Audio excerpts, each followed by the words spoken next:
Pedro's architecture's reign. Ankh and Pi. Take 1. Action.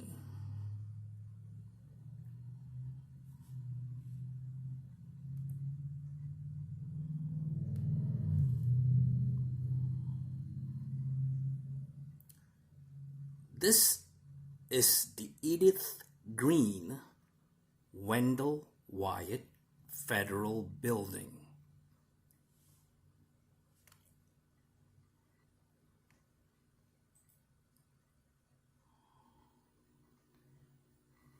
And a picture of how it was in 1975 when it first opened its doors. From that time, architecture as a language had been spoken in America for 2 centuries.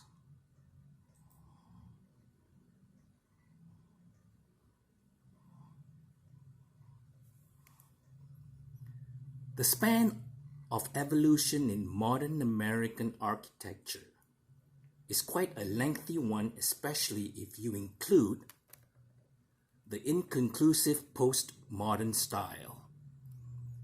We'll try and highlight its transitory journey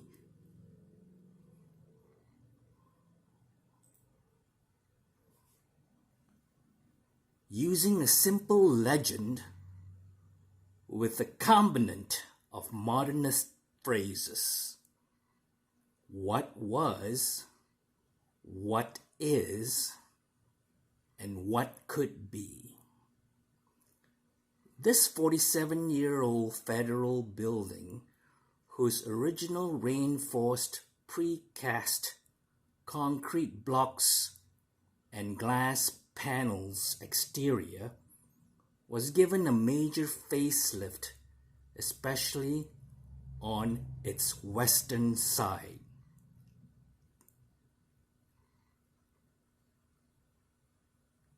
Changes too were done on the east and south.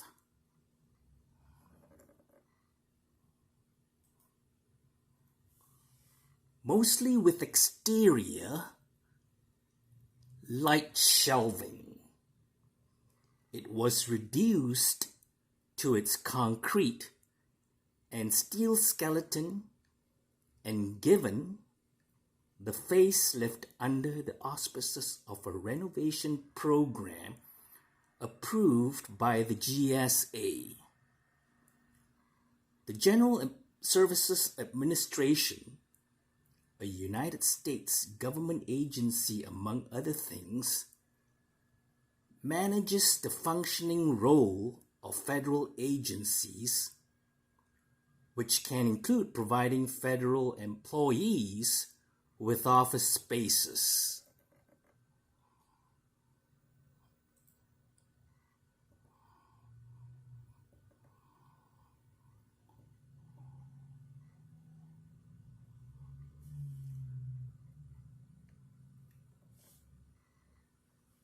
It was created in 1949 under the administration of the 33rd President, Harry S. Truman.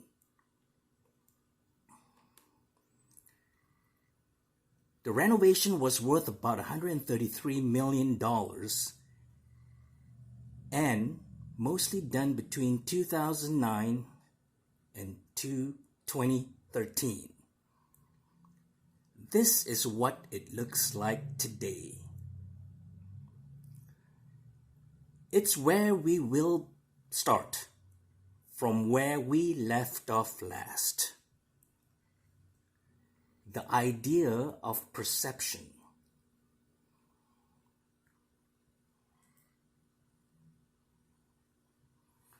Perception not of the object itself, but of the sum of rays from it, is by its very nature much closer to the symbolic surface of the picture than is of the object itself. Let's lead off once again and start with these words of pioneers in rayonism, Russians Larionov and Gonkarova, and highlight the transitory stages, the times we are in,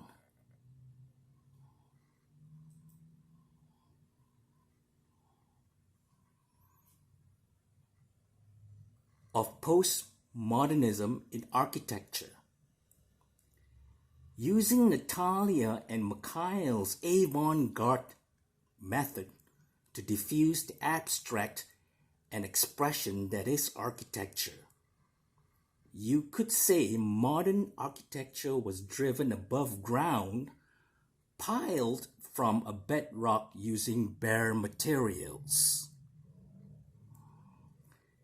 In its infancy, it would be, in layman terms, building blocks with which you could construct, for instance, buildings, up and including structures such as fortresses, mausoleums, temples, and palaces fit for kings and queens,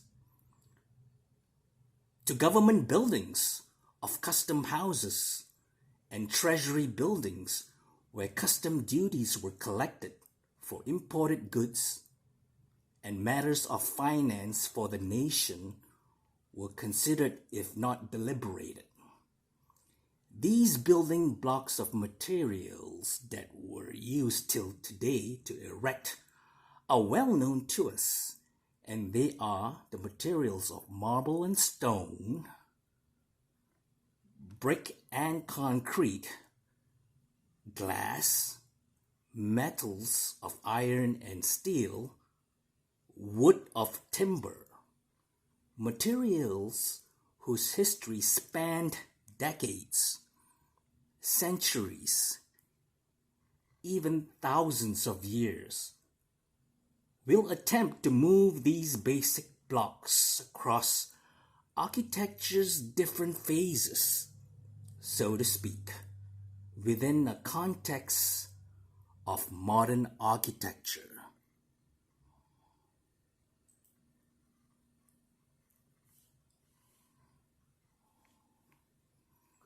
While reflecting what was, what is, and especially what could be. Albeit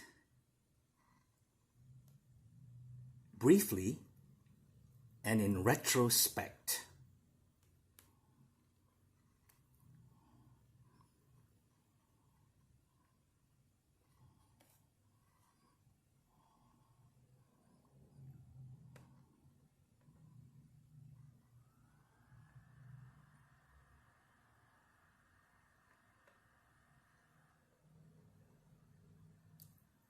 Like a trunk of a tree under its foliage. Along the way, we'll help identify and unravel a little of why architecture was seen as such a form of black art, even misunderstood in some aspects, belonging to an exclusive club whose patronage of members were the only ones allowed to learn and use the discipline, even practice it.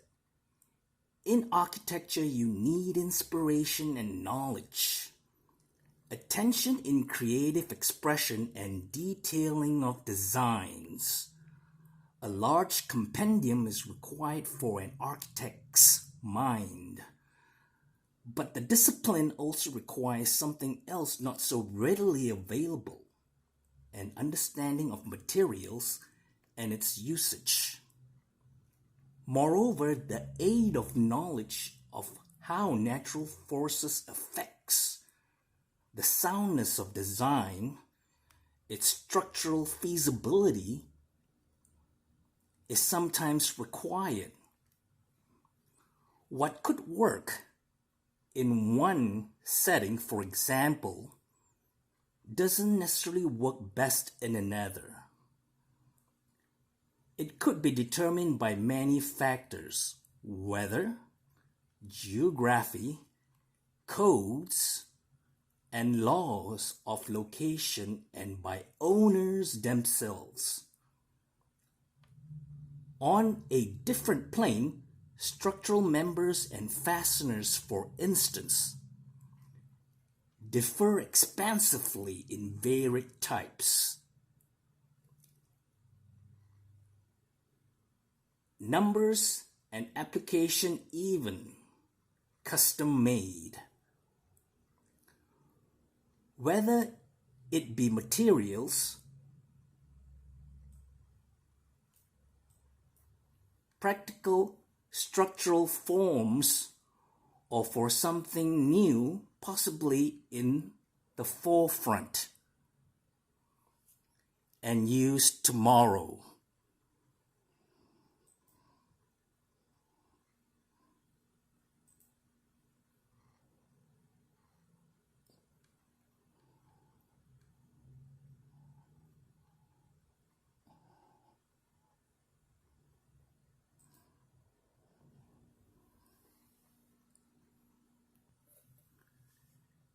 Its purpose could be both functional and cosmetic.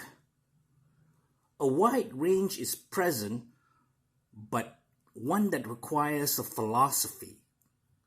Architecture doesn't stand alone. It requires the help and input of other disciplines like engineering, for instance. The arithmetic of numbers and equations that backs the viability of an architect's work, and to a certain degree, what is said to be learnt in academia and workshops that can illuminate most aspects of most, if not all, of architecture, cannot displace or substitute for what long practical application experience can add and sometimes require.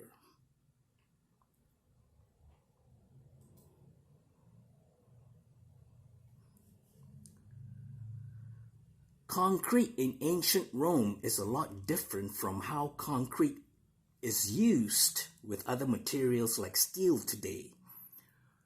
Romans in antiquity added volcanic ash or pumice to give its concrete durability to withstand the test of time.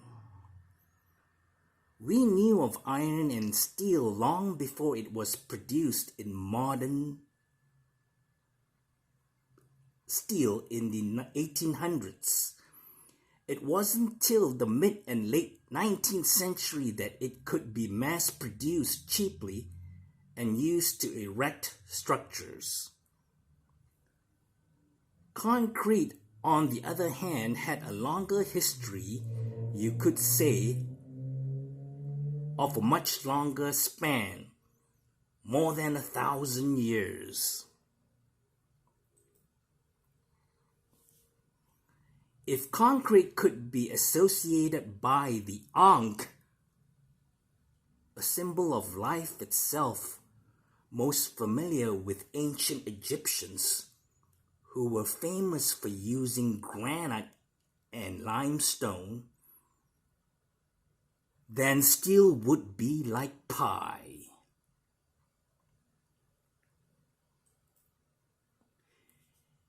Infusing it with modern tensile durability, functionality, and flexibility of precision. Steel gave concrete a second life, relatively speaking. The second renaissance in concrete, RC, was essentially steel in reinforced concrete. And we'll take a closer look at these aspects in future episodes.